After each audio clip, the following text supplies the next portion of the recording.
Hello Scorpio! Welcome dito sa aking channel, Scorpio. Alamin natin kung anong messages, vibration, gabay energy para sa lahat ng Scorpio fans natin na nanonood. Ito ay general reading, so pwede kang makaresonate. Gamitin mo ang iyong intuition sa panonood. So, 3 cards ito para sa lahat ng Scorpio, April, May, June. Okay, so first card natin, Scorpio, is Healing Heart. Okay? And dito din is Mother Healing.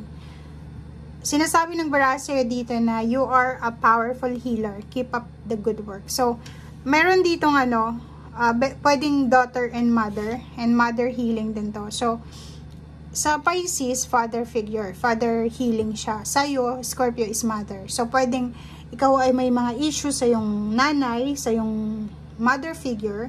So, kailangan mo din daw ng healing. Kailangan natin ng ayusin ang ating relationship sa ating magulang, or kung ikaw magulang, kailangan mong ayusin ang relationship mo sa iyong anak. Okay?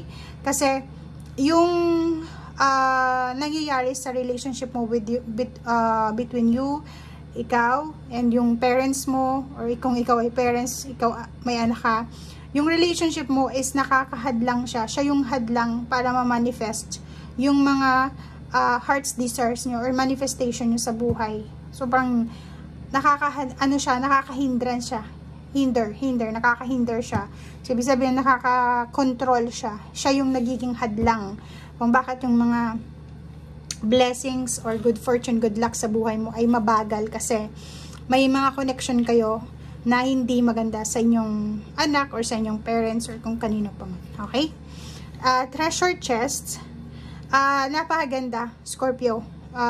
I-congrats na kita dito kasi for the next 3 months, April, May, June, isang hindi mo inaasahan na windfall ng new abundance ang parating sa'yo. So, windfall siya, pwedeng limpak-limpak na sa lapito. Diba? So, isang hindi mo inaasahan. So, hindi mo inaasahan, pwedeng panalo to sa loto or panalo sa kung ano man na patimpalak, or pwedeng inheritance, or pwedeng sumakay ka lang sa sasakyan, tapos nakakuha ka ng malaking halagang pera, and then nung dinala mo sa pulisya, walang nagki-claim, or parang gano'n, or may nag-claim, tapos binigyan ka ng pabuya, parang gano'n. So, posibleng makatanggap ka ng malaking halagang pera sa 3 months na to. Okay? Or may papasok sa buhay mo na napakalaking halagang pera.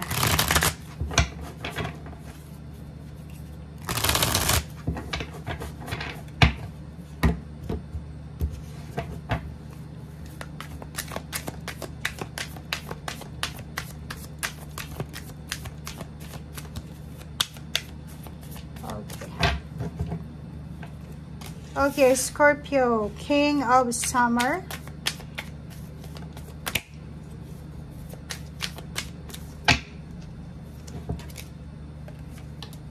Okay, Princess of Winter.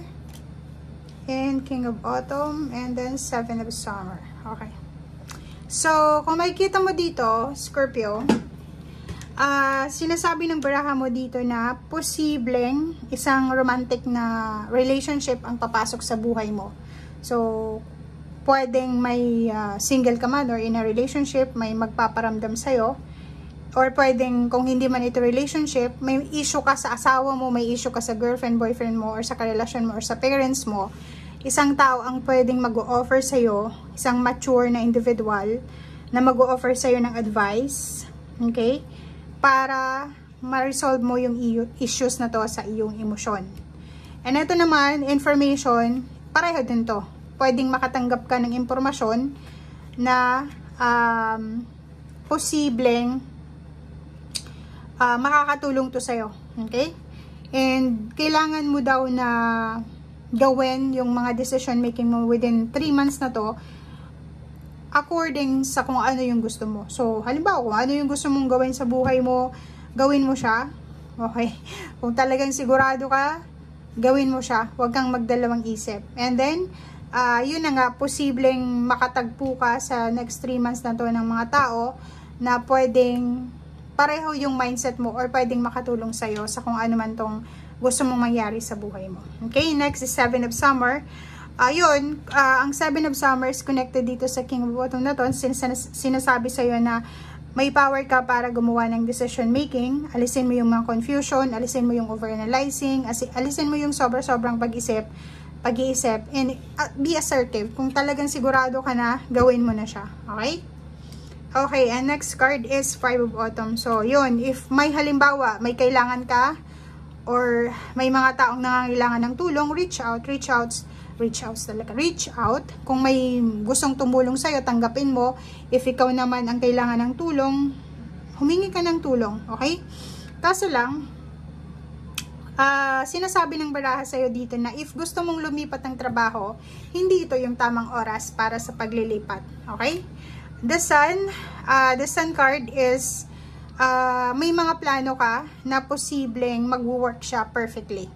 May mga plano ka sa buhay na posibleng magbibigay sa'yo or magkakaroon ka ng perfect result, outcome sa planong ito. Okay? May mga bago kang ideas, bagong inspiration, thoughts na magbibigay sa'yo ng rewards, recommendation, commendation, and appreciation. Okay? And nakikita natin dito, Scorpio, na sobra-sobra kang grateful, sobra kang feeling blessed this next 3 months. Okay, thank you.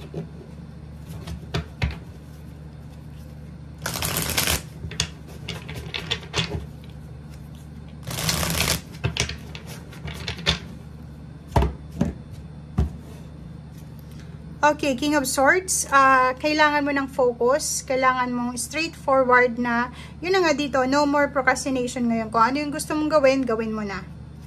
Okay? O, diba? So, yun yung sinasabi ng baraha mo eh. Huwag ka nang, umalis ka na dyan sa procrastination na yan. Umalis ka na sa restrictions, and double yung dasan mo dito eh. So, dalawa yung dasan. Ibig sabihin yan, dalawa yung posibleng plano mo na magkakaroon ng positive outcome. Double confirmation or double reward, double award, or maraming blessings ka na posibleng ipagpasalamat. No? Diba? Kontrata.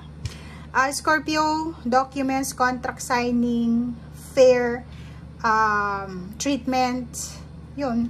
Yung mga taong hindi naka-appreciate sa'yo, posibleng ma-appreciate ka na. And nakikita natin magsasign ka ng contract dahil sa renewal, or pwedeng nakikita natin dito na marriage contract siya, or gano'n pa man. So, may happy moments dito, happy celebration na magaganap sa next 3 months. Two of Pentacles. So, nakikita natin dito guys na since may hindi ka inaasahang windfall ng new abundance dito, it's either money or career or pwedeng love life. Sa usaping career, sa usaping money, mababalansi mo yung pera mo. So, ibig sabihin, if may utang ka nung January, February, March, April, May, June, pwedeng makabayad ka na. Okay? So, thank you guys for watching and see you again. Bye!